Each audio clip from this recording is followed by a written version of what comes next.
ሰላም ተመልካቾቻችን እንዴት ናችሁ? ዛሬ በቅዳሜ መልክ የመዳረሻ ሰዓታችን በመዲናዋ ከሚገኙ የሃይማኖታዊ ሙዚየሞች አንዱ በሆነው የቢላሉል ሀበሽ እስላማዊ የማህበረሰብ ሙዚየም ተገኝተናል ማለት ነው። ይህ ሙዚየም እንግዲህ የተለያዩ ሃይማኖታዊ ቅርሶችንና ታሪኮችን ሰንዶ የያዘ ነው። ውስጥ ገብተን ደግሞ ከአስጎብኚው ጋር ምን ነገሮችን ይዟል የሚለውን በጥልቀት የምንመለከት ነው የሚሆነው። አብራችሁ ነው።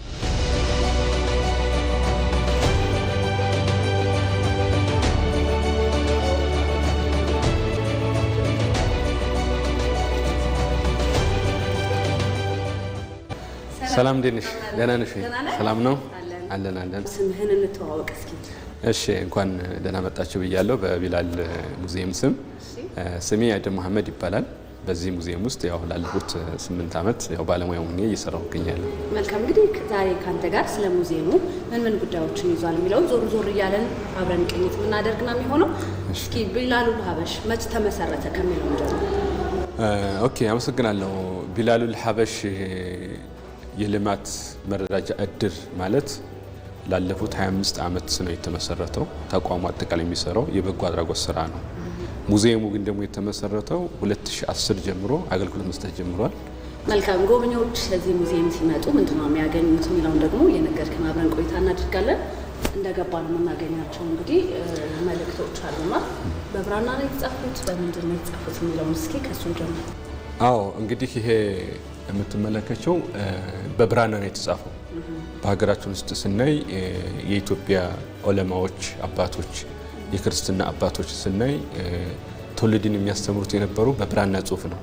እስቲል አሁንም በብራና የሚያስተምሩ አካባቢዎች አሉ። ይሄ ደግሞ መልእክት ነው፣ ደብዳቤ ነው። ቀደምት ጊዜ ነብዩ መሐመድ ወደ ኢትዮጵያ ያሉት የነበሩት ነጃሺ ንጉስ ነጃሺ ፍትሃዊ መሪ ነበሩ። ስለዚህ የእሳቸው ስደተኞችን ወደ ኢትዮጵያ ነው የላኩት።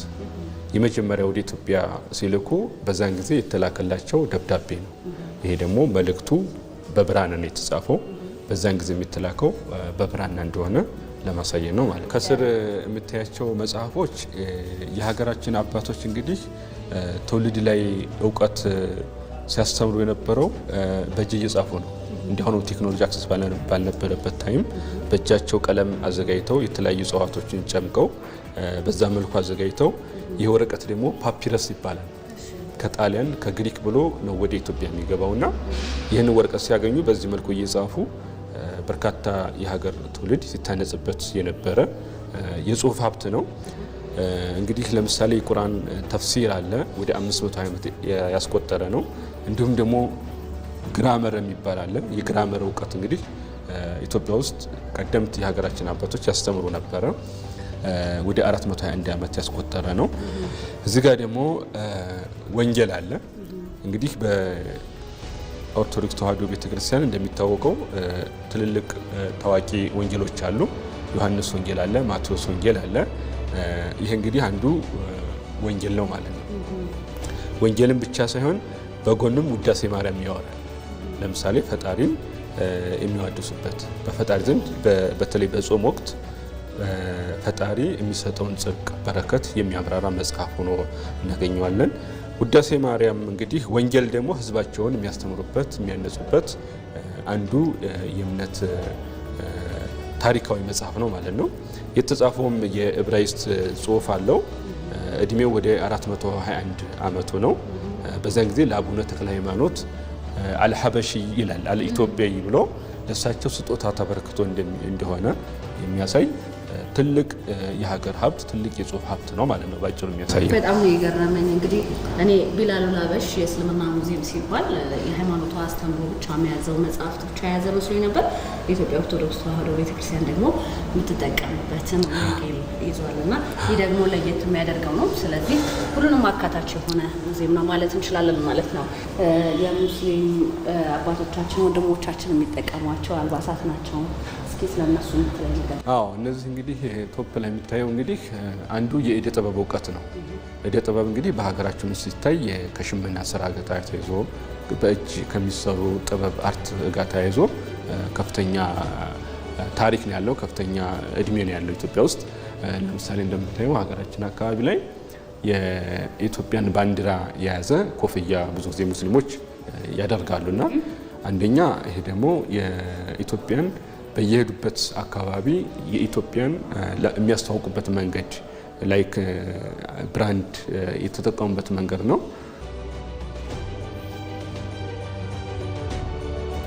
ብሮች እንግዲህ በኢትዮጵያ ውስጥ ያሉ በተለያየ ዘመናት ያሉ የብር ኖቶቻችን ነው የሚያሳየው። እንግዲህ ከጃንሆይ ጀምሮ ከቀዳማዊ ኃይለ ሥላሴ ጊዜ ጀምሮ ያሉ ብር ኖቶችን እንግዲህ 10 ኢትዮጵያን ዶላር ይላል ካለው የዶላር ጋር በሰዓቱ ያው ምንዛሬው ኦልሞስት እኩል ነው ማለት ይቻላል። እንግዲህ እነዚህ እንደምታውቂው በጣም ታሪካዊ ናቸው።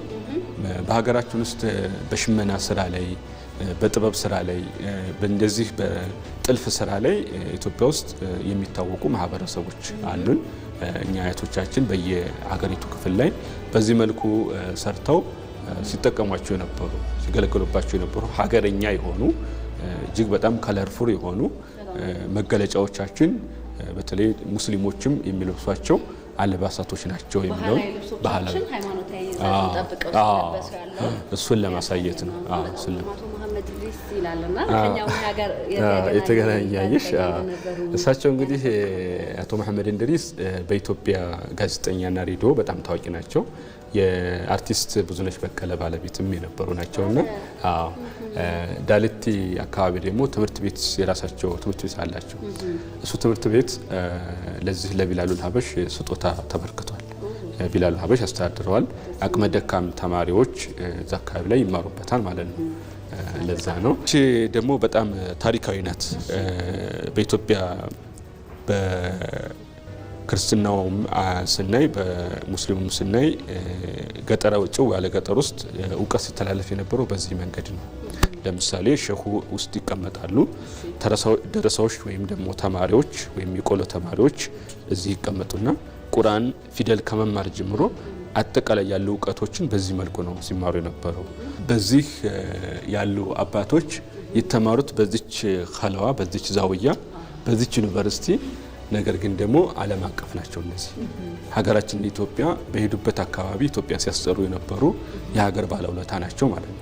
ለምሳሌ ሀጂ መሐመድ ራፊ የሚባሉ ሼክ ስናይ መካ ላይ ሳውዲ ላይ ትልቅ የተከበረ ቦታ ላይ ላለፈው 11 ዓመት ተቀምጠው አረቦችን ሲያስተምሩ የነበሩ አባት ናቸው። ማንም ሰው እንግዲህ ሲፈጠር ያው ራቁቱን ነውና ሰው ወደ ተከበረ ቦታ ሲሄድ ምንም ነገር አይነት ልብስ አይለብስም።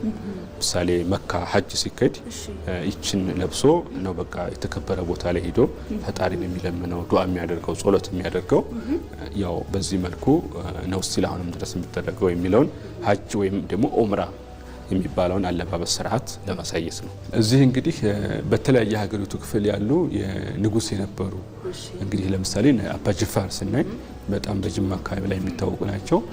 እንግዲህ ለሀገር አንድ ከፍተኛ አስተዋጽኦ ካደረጉት አንዱ ኢትዮጵያውያን ሙስሊሞች ሐጅ በእግር በሚከድበት ጊዜ በዛን ጊዜ አሁን የምናየው ሳውዲ መካ አካባቢ ላይ የምናየው ብልጭልጭ ነገር ህንጻዎች አልነበረምና ብርዱ ፀሐዩ ሲፈራረቅባቸው እንግዲያውስ ለሀገር ህዝብ ብለው በዛን ጊዜ ማርያ ትሬዛ ይባላል 75000 ማርያ ትሬዛ ወጪ አድርገው ህንጻ የገዙ ብቸኛ ንጉስ ናቸው። ይሄ ህንጻ አሁንም ድረስ አለ። ሌሎችም እንግዲህ ሀጂ መሐመድ ሳኒ ሀቢብ ወደ ሞስኮ ራሽያ ጉብኝት ሲሄዱ እንግዲህ የየመን ሀገር የሳውዲ አረቢያው ወደኛ ሀገር የሚያደርጉትን የዲፕሎማሲ ግንኙነት ነው በአጠቃላይ የሚያሳየው። በሀገራችን ደረጃ ትልቅ የቱሪዝም መዳረሻ ሆኖ እያገለገለ ነው ማለት ነው። አንድ ሀገር ቱሪዝም ጥሩ እንቅስቃሴ ያለና ቢላል ደግሞ የዛን አስተዋጽኦ እያደረገ ይገኛል ማለት ነው። እንግዲህ ጉብኝቱ ከክቡር ጠቅላይ ሚኒስትራችን ዶክተር አብይ ጀምሮ ከ2013 ጀምረው ጎብኝተውታል። አጠቃላይ ምክትል ጠቅላይ ሚኒስትር የነበሩ የውጭ ጉዳይ ሚኒስትር የነበሩ አቶ ደመቀ መኮንን ሐሰን፣ ክቡር ኃይለማርያም ደሳለኝ፣ ኢንጂነር ታከለ ኡማ አጠቃላይ በቅርብም ደግሞ ክቡር ጠቅላይ ሚኒስትር ምክትል ጠቅላይ ሚኒስትር አቶ ተመስገን ጥሩነህም አጠቃላይ የሀገራችን መሪዎች ይህን ሙዚየም ጎብኝተውታል።